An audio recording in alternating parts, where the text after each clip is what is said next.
Hello, and welcome to the Whale Hunting Podcast, where we shine a light onto hidden worlds of money and power. I'm Bradley Hope, and this week I'm speaking to Jake Hanrahan, a journalist and documentary filmmaker. Jake founded Popular Front, a grassroots conflict reporting project, and a new one called Away Days, a doc series about countercultures around the world. We sat down to talk about underreported stories, DIY journalism, and the demand for reporting from outside of the mainstream. Welcome, Jake. Thanks for having me. So you are one of my favorite journalists working today, and maybe not everybody has heard of your guys' work, but they probably run across it at some point or another. And I just love the gritty, just straight to making the documentaries, not waiting for permission, not taking cues from commissioners and things like that. So I just wanted to introduce you to our audience and just kind of hear about how you got started, and then we'll get into more of what you're up to. How far back do you want me to go? How I got Back started to the into beginning, journalism? the very beginning. God, I'm 34 now. I feel about 100 years old. But let me think. So I was always kind of interested in like writing and stuff like that, but I never really wanted to do fiction, as it were. I was like, I want to write about real things, and I guess I never really even understood that even what the role of a reporter was. But in a way, I guess I kind of always wanted to do that. And then one day when I kind of clocked it, I was like, okay, like maybe I want to be a journalist. I was pretty young at the time, and then I just kind of started writing stuff and then pitching it to like newspapers. I finished school at 16. I have no qualifications, never went to uni, no college, nothing. So I was like, all right, I just have to teach myself and like, work really hard at it. And I kind of felt inside, I knew I could as well. People were like, no, you have to do this. I thought, no, I like this. If I like it, I can do it myself. And I did. And so I was pitching around, and then I got like a little buzz, like a little bit of a name, just writing articles and stuff like that. And then I kind of realized like, well, I don't just want to write. I want to do media. I want to do all different things. It's kind of what I always grew up doing, like when I was younger, like me and my friends would film like skateboarding or like, doing petty crimes, you know what I mean? Like breaking things, just, dumb, like young lad stuff. And then I always enjoyed the filming and like putting it together and like, oh, look what we put together. So I guess that was always kind of there. And so I got into the idea of like, I want to make documentaries, but I don't really know how. And I'd filmed a few things myself. One time I got my friend me and him came from the Midlands down on the train to Occupy London, and just walked around there like filming, like, I was like 20 maybe, and it was not really any clue what I was doing, but kind of was like, yeah, this can work, this can work. And then I was writing for Vice at the time, so by this point I've been doing that, doing freelancing. And One stuff. question: what kind of stuff were you writing about? Like, what was the stuff that you were drawn to? Yeah, so I guess a lot of it was war and conflict, but more the stories within that. So, for example, when I was about 22, I wrote this article for The Guardian about some skateboarders in Libya who they found the broken down mansion of some corrupt politician during the revolution. And they just turned his swimming pool, which, he got with like ill-gotten gains while they were all poor, and they turned his swimming pool into a skate bowl, like, and there's like bullet holes in the walls, there's a war going on, and they just had this amazing day like skating this corrupt politician's bowl. And I was like, that's really interesting, that really interested me. But this was all from like the desk at the time. I didn't have no money to travel, so I was calling people, and like, on Zoom and be like, tell me about it. And then, well, it was Skype then, not Zoom. But that, and then I was just interested in like weird kind of underground kind of fringes of society stuff that your average person would be like, oh, that to me, I had the opposite feeling. I was like, wow, that's interesting. I want to know more. And I guess I just always kind of carried that over. And then when I was writing for Vice, I saw a trailer for like Vice News. I would have been like 24 by this point, 23, 24. And I was like, that's everything I like about Vice. Like without the other stuff I didn't like. So I got the email address of like the guy that was the boss man at the time, Kevin Sutcliffe, just emailing him like, here's what I've been doing, here's my stuff, here's my ideas, just hassling him. And he was like, oh God. In the end, he was like, all right, come in, like, and we'll talk. And I went in for the meeting and he'd forgotten. And I was like, oh man. Like, and he was like, oh, well, I'll be back in like 3 hours, 4 hours, like just booking another time to come. And I'd literally I remember I was like borrowing money from my grandma to get the train down from the Midlands. I was like, no, I'm staying here. So I waited just because, I was like, I'm broke. I don't want to, I'll just wait. So when he came back, he was like, oh, you waited sort of thing. And I was like, yeah. And he was like, oh, I like that. So, I mean, I was just, didn't want to go back yet. You know what I mean? I was trying to work something out. But I went in, chatted to him and that. And then eventually, about a week or so later, he just rang me up and were like, "You're gonna come and work for us then?" And I was like, "Wow!" I was working on a building site in the Midlands, which nothing wrong with that, but it's not the path I wanted. You know what I'm saying? So it was a really big thing for me to suddenly one week I'm like on the building site. I remember doing call center job as well at the same time, just like anything I could. And then next week I was like at Vice, in London, like it was mad. And that went really quick. And I kind of started the team as a researcher. And like within like 2 or 3 weeks, they were like, look, if you want to do a documentary, find it, get the access to it, and you can make your first doc as like on-screen reporter, producer. And I did. And then and then after that, it just went away. Like everything went great, like, so yeah, it was a lot to learn. Like it was really being thrown in at the deep end. But I think a lot of people, talk a lot of bad stuff on Vice because the way they went, which I understand, I've done it myself. But back then it was a real close to being a meritocracy, or at least as close as you would get within traditional, or well, not traditional, but within like London style media. Because generally, I mean, if you're at the BBC or Channel 4 or anything, you kind of have to like know somebody's auntie, or went to the same private school or whatever, or you have to make tea for 3 years before anyone looks at you. Within a month at Vice, they were like, "We like you, make a documentary." And I was like, "Wow, like it's unbelievable." So yeah, I guess that was it. And then off I went, and then before I knew it, it was like 4 years there. I'd covered like all these wars and just been everywhere. It was amazing. So yeah, that's how it started, I guess. It's a very long but short version of it, but I don't, I don't want to go on and on. But there was a lot of, a lot of failures, a lot of wins within all that. But it taught me what I needed to know. What was your biggest Vice doc that you did? Probably my work covering Kurdish rebellion in southeast Turkey. There was a war that not many people have heard of, really, in southeast Turkey, where a lot of the youth rose up, fight against the Turkish government, the Turkish state. And that did really well because no one was really covering it. And it was kind of because I saw these like, much bigger noises than me, like big noise lads in Vice News getting sent everywhere and getting sent to Aleppo and here. And I was like, man, I want to go and cover that. Like, so I was like, you know what? I need to find like a conflict that no one else is really covering. And I knew about like the Kurdish situation, and a colleague of mine, Aris, was covering it in Rojava in northeast Syria, but no one was covering like the southeast Turkey side of things. And at the time, the story was more that some of the youth, like militants, were like, executing like ISIS, like finding like sleeper cells of ISIS in their community. But then it became, turned into against the state. So I managed to like contact some of them, and they were like, wow, like, yeah, if you're gonna come all the way down here, like good luck. And southeast Turkey is not like people go on holiday there. It's like Syria basically, like especially at that time you could walk across the border, and it's just very, very high levels of poverty. The buildings are not even like properly constructed, because that's where the Kurds live and work, and they're not given the same things. And so we actually like yeah, let's go there. And I remember we went down there. It was January 2015, absolutely freezing. And we went there, and the militant guys were kind of like, wow, like, well, like what? Because there's, people don't go there, you know what I mean? So it was quite interesting. And that's how I got probably best known at the time. Yeah. But I guess also a lot of journalists are like a herd. They go to the place where everyone goes, like I used to be in Cairo. Everybody was in Cairo at that time. Then they moved to Istanbul when Cairo wasn't a place anymore. Then they were in Beirut. You just go where it is. But I think what's nice about what you did is you're just like, this is where I want to go. It may not be in the news. It may be that nobody thinks they care about it yet. But if they get to see what this place is like and what's going on, that'll be something, Definitely. I've always kept that attitude. I don't really care about a scoop as such, A scoop is a scoop for 1 second.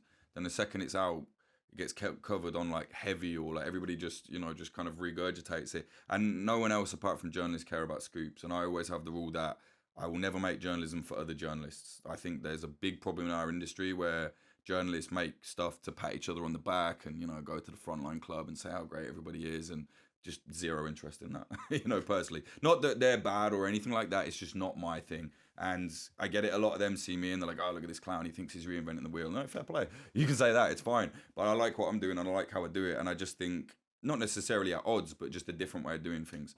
And I had that from like really early on. Like I remember when I went there as well, like to the Kurdish regions, and was just like, everyone at the time, it's funny you say this, everyone at the time was over the border in Iraq, like whole press teams just watching the US coalition like bombing ISIS targets. And I remember just thinking like, wow, I'm probably like, I don't know, not even 100 miles away from there, and like there's a full-on war going on here and no one's documenting it. So I think that's the time I got like first kind of a real. I knew I wanted to do that, but when I got there, I realized like, wow, this is. I don't want to say important, but it felt like this is worth all of our time here. Like this is actually needs to be told. Not that I think you can change the world, unfortunately, but I think if it's happening, the best least you can do is someone can know about it. You know. Yeah, definitely. And when you're trying to find the next big thing, in all of your work, what is the process? Like, how does it come to you? How do these ideas come to you? Do you have places you kind of hang out online in different places, or I don't know?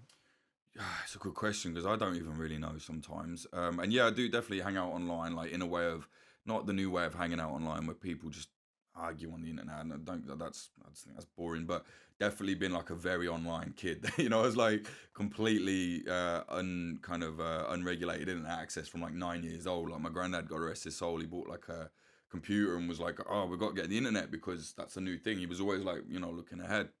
So we got the internet and I was like, wow, like, it's incredible. And so I think I've always kind of been in those little things, really interested in weird little online communities. And through that, you do learn stuff.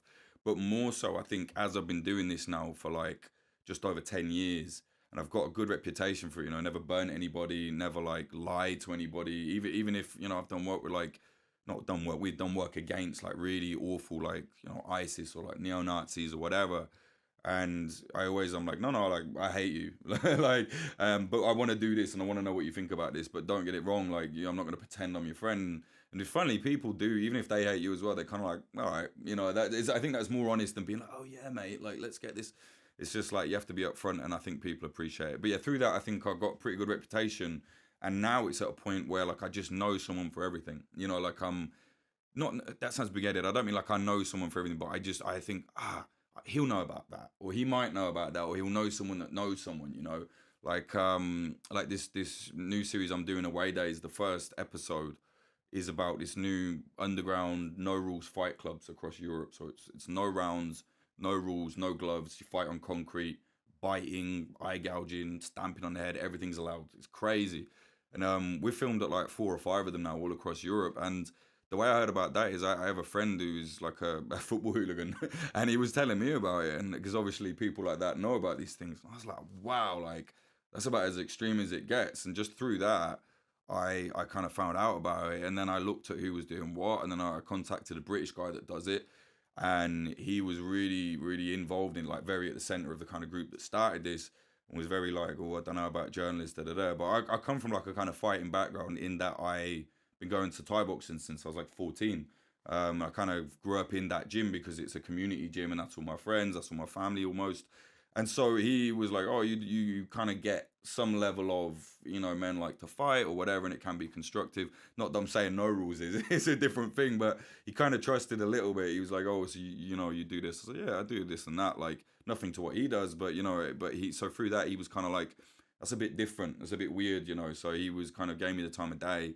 And we went to meet him, and he was just nicest fella. And he was like, yeah, I'll vouch for you. Like, and after that, it was all good. So, it's been difficult. There's certain higher up, like, kind of groups that don't want people filming, others that want the attention, others that want neither, but they'll let you in. So very interesting. And some of them are like just very normal people that want to have a very extreme experience. Others are like criminal organizations. Others are like bit of both. Like it's super interesting, and just connections and networks. And I keep in touch with people as well. I think a lot of people can forget to keep in touch, which I get it. It's a very stressful world and that, but like if I've spent some time with someone somewhere and they've given their time or whatever, I think, oh, I want to know, are they okay, everything good? And I keep in touch, and I think that really helps.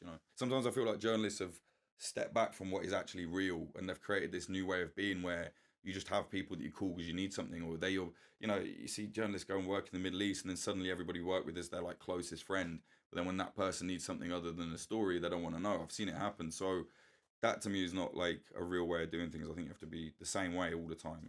So, okay, one thing I love about Popular Front is you're not waiting for permission to make docs, and you guys just, you and all of your colleagues, you just get going, right? But can you talk a little bit more about the process? Like if you have an idea, just give me some example of what it took to pull that off, and even just give a sense of the budget too, because I think a lot of people think a documentary, that's hundreds of thousands, millions of dollars or whatever, Yeah, well, first let's talk about budget. So we obviously are doing a lot better now. We've been going 6 years, got like pretty successful with Popular Front, but it's still very hard for us to make money because we're completely demonetized off of YouTube. We're now censored on YouTube. They take our stuff offline all the time.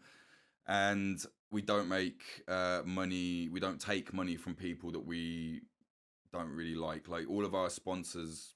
It's not a lot of money, you know what I mean? Like we have like Proton VPN. It's maybe, I think we made like 300 quid maybe in a year through it. You know what I mean? And then we don't really have any others now, but we do well on the Patreon is how we make money, which loads of extra content on there.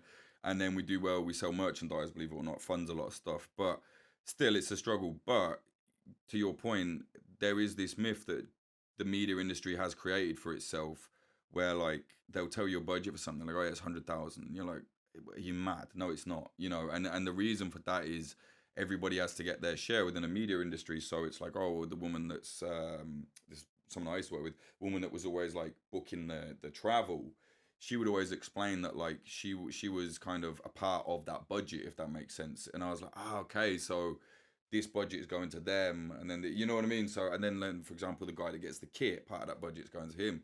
For us, it's just, I mean, when we started, it was literally, I couldn't even get a credit card. I had a really bad credit at the time. I don't even know how we did it, to be honest. I mean, it was a mix of, Hong Kong's a good example. We went and covered the uprising in Hong Kong. Sadly, failed. But we went out there, me and Luke Pierce, like long-time collaborator on our team from day one. He's a cameraman. And I was like, look, Luke, I don't have the money right now. We will have it somehow, but I can't even pay for your flights. And he was like, doesn't matter, let's go and do this. I was like, all right, cool. So I paid for my flights and he paid for his. And then we stayed in like this tiny little place. It was like very cheap, but it was like the toilet leaked the first day. There was just dirt everywhere and there's nothing we could do. You know, it was like really rotten. And we were like living off of like those, they have these like tonic sports drinks out there, Pocari Sweat. And just like, you know, shop donuts. I was eating donut. But it was such a fun time to do things. And it was really interesting for me to be like, we can do this. We are doing it. And don't get me wrong, it's not like the best footage ever. It's not the best thing. But the access we had was great. I didn't see anybody else filming with the lads like took us into like a kind of safe house they had. They were showing us they were making like, you know, metal riot shield, weapons and stuff like this.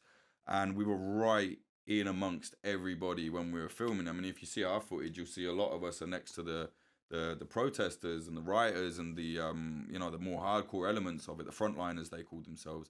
And then you just see loads of shots of reporters on the curb just filming us, and people were getting pissed off. And I was like, well, it's your fault you were stood there. We're with this guy, we followed this guy, and we want to, you know, document it properly. So that was even though the budget was low, the energy was high, and we got a lot of great stuff. We had a really good, I think the thing with Party of Friends is that when very quickly people understood the vision of it, and the ethos was like quite refreshing for a lot of people. So people was like, I get it, I want to work with you. And I was like, wow, that's like really new, like not even having to be like, I don't have the money yet, da da da.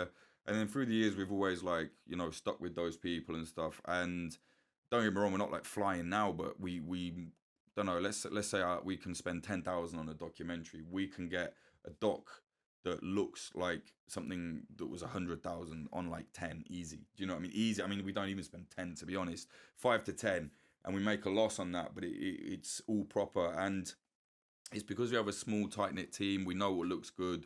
We know how to present it. And our kind of thing is we want people watching it to feel as close as they can to the situation without being there. So sometimes we'll get criticism, oh, you made this riot look a little bit fun. And it's like, whether you like it or not, it can be. It can be fun, you know, and it can be, sure, you might lose an eye or die, but there's an element to things that a lot of journalists, I think, want to clutch their pearls at. We're the opposite. We're like, no, this is how it is. And, you know, and that's why when we go places, the people on the front line, the people with the weapons, the people protesting, they like us. If someone at the Foreign Correspondents Club doesn't, what do I care? Do you know what I mean? It's not for them, it's for these lads. And so I think that's why we get really good access to stuff. Like, people hit us up and they're like, look, we like Popular Front. You know, you're welcome anytime. And it's like, wow, like that's pretty crazy. And we always tell, we say, look, we're not your PR. We're going to say whatever happens. And they're like, no, we respect that. Some people would be like, oh, what do you mean? And they're like, all right, we're not filming with you. But it works out pretty good. Yeah. And I think the thing of getting access to things that others can't is that we're not connected to anybody. I mean, if you ask like your average, I don't know, like online communist, we're like the CIA. Or if you ask your average like online far right, we're like Russian or whatever, you know what I mean? But we're not actually connected to anybody. And we just kind of, our viewpoint is like, oh, is it bad? Yeah, all right, show it. and then that's it. Like, we don't really care about like politics. I mean, we do have like a vague like kind of anti-fascist kind of side to things just because of where various people have come from, but we're all very tired of that now. Not that, but like any politics, we're kind of tired of it. We have people on the right, people on the left, people in the center, whatever. If they like it, they like it. And what about Ukraine? Have you guys done quite a bit? Yeah, I've done quite a bit in Ukraine before Popular Front with Vice. I covered both sides. Like, I was in the DNR as well, the weird North Korea type separatist region, one of the weirdest places I've ever been to. Really glad I went there as well. It's super strange. It's like Twilight Zone there. It's so weird. And then I covered obviously on the other side, and we were covering the prom zone when it was where the front line was called the prom zone. So I did a lot of that before the full scale invasion, and then when we started Popular Front, we made a documentary with Ukrainian anarchists. This is again before the invasion. We got access to this pretty interesting group called Rev Dia, who are Kiev-based anarchist group who were like pretty militant, arms training, and they're attacking far right people and stuff like this. And then the full scale invasion happened, and then I was watching it. I was like, we were actually there like 2 days before. Like, me and Johnny, one of our guys on our team, really great cameraman, Johnny Pickup, very very good friend of mine, and we were out there, and we're like, it's not gonna happen, man. Like, we're filming like the civil defense training. We had a whole film ready to go, and as we're editing it back home, like, I get a friend from my friend Phil who's out there, and he's like, yeah, it's happening. I was like, what? Check the news. I was like, oh. I was like, can you believe we missed it? But it's like, we will never be first, and it doesn't really matter, So we were looking like, what can we do that's different? And obviously there's various political sides out there. There's a lot that people want to ignore because, it's turned into a football match. But at the same time, we're of course like, well, yeah, I mean, Ukraine has every right to defend itself. This is absolutely insane that that it's become like that. But we were like, how can we show it through a different lens? And we found this very, very hardcore anti-fascist football hooligan firm out there called Hoods Clan. And they have been like fighting on the streets for like 20 years, fighting like various fascist elements because it's Eastern Europe. Of course, there's like hardcore far right scene. And they were like the only anti-fascist hooligan firm in the whole of that area in Ukraine. And they were like very feared by like Nazis. Like, people were like scared of them because they were like the real deal. They would be fighting them all the time. And then Hoods Clan had like collaborations with other anti-fascist firms in Eastern Europe and became like a very, very strong kind of syndicate. So when the war happens, I mean, they're hooligans, they're tough, they're strong, they're organized, they know about violence. They were like, right, we're forming a unit now. So they formed a unit and went to the front. And so we made a film about them basically fighting on the front and kind of awkwardness of them having to, like, all hooligan firms made a truce. So they're kind of, one of them told me one time, he was like, not on the film, but afterwards he was like, oh, I had to go and fetch some ammunition the other day. And he's like, this fascist guy, and we all like kicked his head in like 5 years ago, and he's like, I had to kind of be like, hi, shake hands and like take the bullets and that. And I was like, oh, that's a really interesting part of it. And I guess I just wanted to show like a niche and intricate but like other side to a war there. I think Ukraine is a really amazing place, like full of culture, full of different kinds of people, and I just was like, I want to show a different side to it, and it did really well. Yeah. And can you talk a little bit about your 3D printed gun one? That was one of my favorites for sure. Because what I loved about it too is you as a host, you definitely don't come across as their friend. I mean, but at the same time, you're not mean to them or judgmental. But in that one, you could tell a few times that you were like, this feels a bit crazy, Well, yeah, I mean, I think with that was, if you've got like this extraordinary thing that you've made, you have to be prepared to have like every question thrown at you. And to be fair, like he did, he was like, even gets mad at sometimes. And at the end of it, he was like, I'm glad you did that. He's like, we don't need PR, we need like real questions because, it's a very interesting thing. So yeah, anyone that doesn't know, the doc's called Plastic Defense. It was the first thing that really blew us up. It hit like 1 million views in I think like 2 or 3 weeks, which for us, we're a tiny channel at the time. But basically, we got access to Jay Stark, who has sadly died since, but he was a young gun fanatic, some would say, just a very, very pro firearms person based on the ideas of like liberty and stuff like this. But he was in Western Europe, and he invented a 3D printed gun that is like 80% 3D printed. The rest, it's like pretty rudimentary objects that you can kind of make with it. So he designed this gun called the FGC-9, which, can I swear on this? Yeah, it stands for Fuck Gun Control 9mm, so FGC-9. So it gives you an idea of what he was about. And yeah, he basically been secretly making this with help from people in America as well. And he made this fully workable firearm, shoots, real bullets. It's like basically a 9mm gun, but he'd made it and you can print it, which is incredible, right? Now it's you kind of know about this stuff now, but this was like 4 years ago now. And yeah, we were the only people to ever film with him and get access to him. And we made this full documentary with him, just kind of following him around.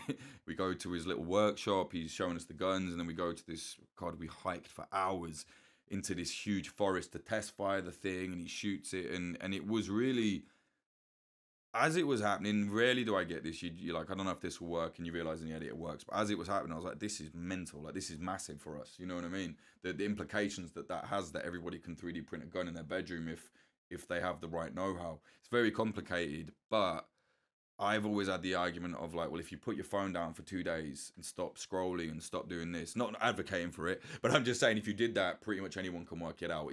It seems complicated at first, but I think that's just because people are very like lazy these days. If you're in a situation where you would perhaps need that, like a civil war, you probably very quickly would learn. For example, Myanmar rebels have been using it to fight the junta. They have whole warehouses where they're just mass producing them. Now, granted, you're not going to fight a big war with a 3D printed 9mm gun, but what it has been useful for them, launching guerrilla ambushes. With that, they then get whatever guns were dropped, and before you know it, after you've done that enough time, you're armed, right? So it's been very useful for them, and they see J Stark as a kind of hero. A lot of people see him as a villain. It depends what your thoughts are on gun control, but ours were kind of, I'm not against firearms because I think that's like too simple of a thing to say. It's like, okay, well, you're against firearms, take them from the army then. Well, no, you get invaded. Oh, you need them. It's a very hard thing to think about and talk about. So I was like really into trying to put that into the film a little bit, and we even said like he's one of the most dangerous people we've ever met. But I think, how do you interpret danger? I don't necessarily think it always needs to be a bad thing. Because in the real world, you need dangerous people to save you sometimes. Look at Ukraine. Thank God there's a lot of men willing to be dangerous to try and save their country. So it's one of them ones where I think it really, out of all the docs I've made, it brought up so many questions for people. And also on the top of it, it just looked really cool. I think we really found our style. We kind of wanted to have this almost like, kind of cyberpunkish style to it, because that's what it looks like. It's just this incredible weapon. And like years later, he exposed himself he was doing all his like OPSEC, but he wasn't doing it with his banking. So from what I understand, he basically bought a certain amount of things from China, like pneumatic tubes to use as the barrel, because obviously not all of it's 3D printed. And through that, I think they have an obligation to say, hey, whatever country that's bought from, something's going on here. And then someone was alerted, and then they found his like crypto wallet, and before they knew it, dung dung dung dung dung. About a year later, he got raided. They didn't find any guns. Everything was gone. And then he died of a heart problem. Like there's this story that people go with that the police raided him and shot him, and he died in police custody. I don't know. Maybe I don't know what happened, but he did. That's not what happened. He didn't die in custody. He was released because they didn't find anything. He was released on bail whilst further investigations went on. He drove to his parents' house. He didn't have a great relationship with his parents. And apparently while he was outside, his heart gave in. And anyone that knew him, despite all the conspiracy theories, anybody that knew him knew that he had a heart problem, quite a serious one. I tend to theorize that perhaps he maybe took something to kill himself, like a poison or something. Like he did mention weird kind of things like that, off camera a little bit. But yeah, sadly he's died. I say sadly, but people, what do you mean rest in peace? Well, people are complicated people, and I don't just see people as characters in my film. This was a very interesting person off camera, very, very different, and a very hurt, confused young man at the same time. And there was a lot of elements to it. And a lot of things he did and said online versus what he actually committed to were very different, like what he really believed in. When you see that doc, that's, I think, his real essence of him. And I think everything else was very difficult for him. It didn't make sense. But what he was talking about did make sense. And he's a hero to people all over the world now. Very interesting. I think it's got about 3 million views now, which for us is amazing, really good. Yeah, that's amazing. Well, what's your advice to journalists, young or otherwise, who just want to just make things without taking permission, that want to chase their interests like you've done in some way? I mean, maybe they can't quite do exactly what you've done, but there's a lot of people go to journalism school and they learn that whole version of things. But I'd be curious what you think. It is harder to do it what I've done, just because, not because I've done anything special, but because it's different times. You know, like things change so rapidly in media, as you know, that I don't even know that if it could work for me right now if I started again. Certainly not. Like if I had to go the more conventional route, no way. I mean, job I got at Vice was a very small window of time when things were just a bit wild in the media still. Sadly, I think that's gone a lot, and obviously the media is absolutely on its ass right now. It's very, very bad. A lot of my lads, like, because obviously lads that work with me, it's a syndicate really. It's not like no one's staff, you know what I mean? Apart from me, I guess. But it's like a team, you know, and we all work together and we try and get each other work and that. And I know like a lot of my lads that I chat to and that are just struggling, and they're like some of the best cameramen ever, you know. Like Johnny Pickup has won so many awards, and he's doing well now, but even he was saying like, man, it's a lot different to how it was, you know. It's like, wow. So I think it's hard to say for me to now be like, oh yeah, do this and do that. But what I would say, just from my point of view, is I think if you're the kind of person that needs schooling, do the journalism school. I knew I didn't need it. I knew I would teach myself. I think journalism is a thing you can teach yourself. A lot of things you can teach yourself. I had the discipline myself because I was like, I want to do this. I love it and I want to succeed in it. And so you just have to really grind at it. But one thing I will say is I notice, I'm gonna sound old now, but like the younger gen, I get a lot of emails being like, hi, I want to do what you do. How? It's like, fuck off. Like, what kind of, you know what I mean? Like, they don't have manners. They don't have ideas of what they want to do. They haven't done any research. And then it's just like, I think you really got to, if you really want to do this, you're going to have to understand that it's going to like consume your life and you're probably not going to make much money. And I think when people find that out, I've said that to people and they've been like, oh yeah, no, it's not for me then. It's like, fine. But it's like you have to have some kind. If you really want to do it, your first port of call is not randomly email someone and be like, how do I do it? It's just like if someone comes to me like, oh, I've done this, this, and this. I'm trying to get here. What's your advice to this? I'm like, yeah, of course. I reply like, but when someone's just like, tell me how to do it. How do I do this? I just think like, how arrogant and obnoxious. You know what I mean? Just you have to kind of have to go a bit blind with it and just be like, no, I am gonna do this. I am gonna do it, and just do it. Like you have to not worry what other reporters might say you're an idiot or this and that. You just like, oh, it don't matter. Like I'll do it, but also listen to them as well. Some of the best lessons I've learned were other reporters being horrible to me. And a lot of the times they were probably right. Especially when I was younger, I was way too reckless out on the front lines. I very could have got myself killed many times, and I was just too hungry for it and too like focused. And it's like if you're doing more, you can't be like that. So I think like focus, but also like listen to what's going on around you, and don't let yourself fall into this trap of like, I have to keep pushing it harder and harder and harder. Like no one's going to remember you. You know what I mean? You don't have to keep pushing it harder in terms of the danger. You have to think, what are you getting? Some of the best stuff I filmed at war was actually not on the front line. Most of the best stuff was not on the front line. And I think that's important to remember. At the same time, I would say you do have to get out there. I don't mean to the front, but you do have to go to places. I really think that is one. A lot of people say, I can't afford it. I'm like, look, I was there, man. Trust me, I am not from money by any stretch. If I could do it, you can. You know what I mean? And I'm certainly no one special. I'm no like, wow, got this creative mind. No, I know loads of people like way more creative than me. So if I can do it, other people can do it. I just think you got to just push yourself. You've got to go like, right, well, okay, I can't get there by the plane, but if I take 6 different trains and walk for 4 miles, maybe I can. And if you think, oh no, I can't be bothered, well, it's not for you. Do you know what I mean? I think it's one of them ones where it's extremely difficult, but if you love it, it will feel like the most natural thing. And I think you just got to follow that. And one thing I will add as well, just because you make your own thing and do something independent, don't think you're above everybody else. Like I see people that are like, oh yeah, I hate the mainstream. I don't follow them, whatever. I mean, the mainstream's a mess, but there's a lot of really good people doing a lot of good stuff still. This idea that like, we've never said we're against mainstream media. I'm against the industry and the way the journalism industry has formed around cliques of like thought. But I'm not against the mainstream. If you make journalism, you want as many people to see it as possible. If you've got the right mindset, you've got a good idea, just get it done. Yeah, there'll be a way. We've got internet, we've got like social media, we've got everything now, which, that can all be used to your advantage, Yeah, definitely. Well, I'm excited about Away Days, so we'll make sure to include a link, send people your way. I'm excited to finish the edit. It's crazy, but I think it's going to be really good. Yeah, I hope so. Excellent. Thanks for joining us. Thanks, mate. Appreciate it. Thanks very much. Thank you. That's it for this week. Thanks to Jake for joining us. You can find Jake's projects, including Popular Front and Away Days, on Instagram and YouTube. As ever, you can find out more about whale hunting on our website, whalehunting.projectbrazen.com. You can subscribe to our newsletter. We'll be back next week with a new episode. Whale Hunting is a production of Project Brazen. It's hosted by me, Tom Wright, and Bradley Hope. It's produced by Megan Dean, Claire Urban, and Arnav Binaikia. At Project Brazen, Mariangel Gonzalez is our project manager, and Charlie Barlow is associate producer. Ryan Ho is the creative director, with additional design from Andrea Claridge.